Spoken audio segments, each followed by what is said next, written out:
드디어 명태균 게이트가 명태균의 이권과 관련된 국면으로 넘어가고 있습니다. 노종면 의원발 한결의 특종으로 명태균이 뒷돈을 받았다는 보도가 떴습니다.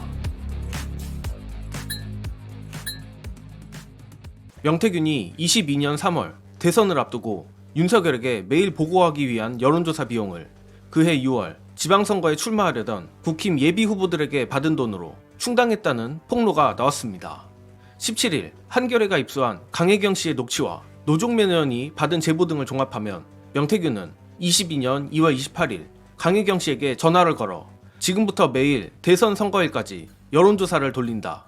공표할 것이 아니니 연령별 가중치를 나중에 주라며 돈은 모자라면 미래한국연구소 소장에게 얘기해서 기억이고 니은이고 디귿한테 받아오면 된다. 추가적으로 돈을 받아오라. 내가 그거 돌린다고 다 공지했다. 돈 달라 헤어지라 말했다고 합니다.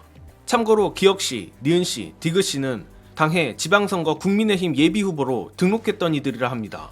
또한 명태균이 지시한 여론조사는 이후 미래한국연구소가 P&R에 의뢰해 모두 9차례 실시됐다고도 합니다. 특히 다음 대목이 충격인데 여론조사 비용 관련해 당시 사정을 하는 경북 지역의 정치 관계자는 한겨레 측에 2021년 11월부터 명태균 씨가 김건희 여사에게 말해 공천을 주겠다고 약속하며 시의원 출마 예비후보 기혁씨, 군수 예비후보 니은씨 등에게 돈을 받았었다는 놀라운 증언을 했고 이들은 명태균에게 각각 6천만원씩 모두 1억 2천만원을 명태균에게 건넸다고 합니다. 그러나 애석하게도 명태균에게 돈을 댄 예비후보들은 이후 지방선거에서 공천을 받지 못했고 결국 이들은 돈을 돌려달라고 요청을 했다고 하는데 황당한 건 이들의 돈을 선관위로부터 선거비용을 보전받은 김영선 전 의원이 갚아줬다는 겁니다.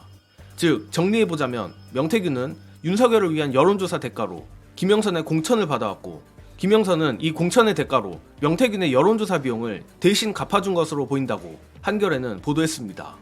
자, 이거 점점 명태균 게이트가 점입가경으로 흘러가고 있습니다. 특히 이번 명태균 게이트에 있어 노종면 의원의 활약이 정말 눈부신데 오늘 보도 역시 강혜경 씨의 제보를 통해 노종면 의원이 터트린 것임을 생각하면 노종면 의원이 강혜경 씨의 깊은 신뢰를 얻은 것으로 보입니다. 또한 저는 오늘 특종의 배경엔 노종면 의원 못지않게 의외로 이준석 덕도 있다고 생각합니다. 가뜩이나 최근 이준석은 백분토론에 출연해 명태균 수호자를 자처하며 강혜경 씨를 향해 윤석열과 김건희와의 인연도 없다며 최근 강혜경 씨의 목소리가 약해지고 있다는 황당 망언을 했는데 그렇기에 이번 강혜경 씨의 작심 제보는 이준석을 향한 대응으로 저는 생각합니다. 관련해서 이에 대한 중요한 영상 보시고 이어가겠습니다.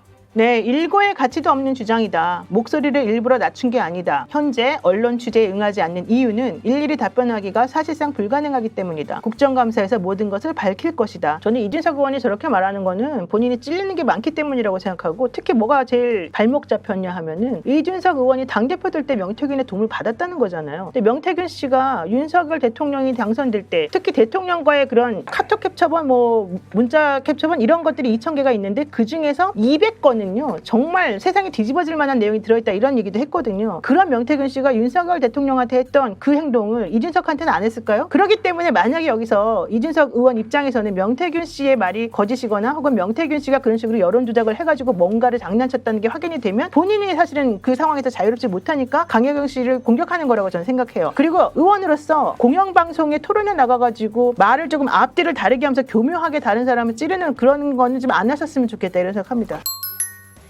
강혜경 씨가 정말로 이준석의 망언에 분노하여 오늘 제보를 하게 됐는지는 모르겠지만 어쨌든 이준석이 자신의 명주를 재촉하고 있는 것만큼은 분명해 보입니다.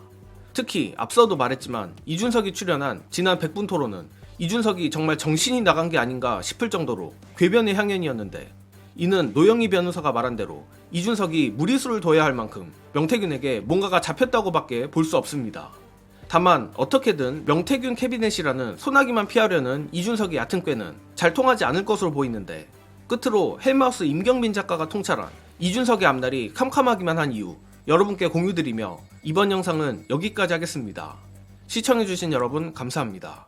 이제 이준석한테 집중적으로 질문이 가기 시작하는 국면이 올 겁니다. 올 수밖에 없어요. 지금 이미 저렇게 무리를 던지고 있잖아. 네. 자기는 아마 지금 뭔가에 빠져가지고 의식을 못하고 있는 것 같은데 다른 사람들이 봤을 때는 진짜 이상한 상황이에요. 네. 근데 지금 최근에 한 2, 3일 동안에는 명태균의 대변인을 하고 있어. 지금까지는 명태균에 집중하느라고 그쪽을 잘 안 봤는데 이제 슬슬 빠져나오잖아요? 네. 그리고 여론조사 관련된 거나 아니면 창원 산당 관련된 게 슬슬 나오기 시작하잖아? 네. 그러면 이제 그 다음 질문은 뭐냐? 너 어디까지 알았어? 웬만한 팩트들은 거의 다 나왔어. 맞습니다. 여론 조작을 어떻게 했는지, 네. 그게 보고가 됐는지 안 됐는지, 그거를 그 당시에 다른 캠프 사람들, 심지어 다른 대선 후보가 알았는지 몰랐는지 이거 다 나왔잖아 지금. 맞습니다. 그러면 이제 그 질문이 들어가는 거죠. 김건희는 어디까지 알았어? 이준석은 어디까지 알았어? 그러면 이준석은 언제부터 알았어? 이렇게 가는 거예요, 자연스럽게. 알고 보니 한 몸이었고. 그러니까 빨리 말씀드렸죠. 민주당 국회의원 중에 한 명이 이준석을 걸고 넘어져야 된다니까. 여론 조작을 알고 있었다면 정치 생명을 걸고 은퇴하라.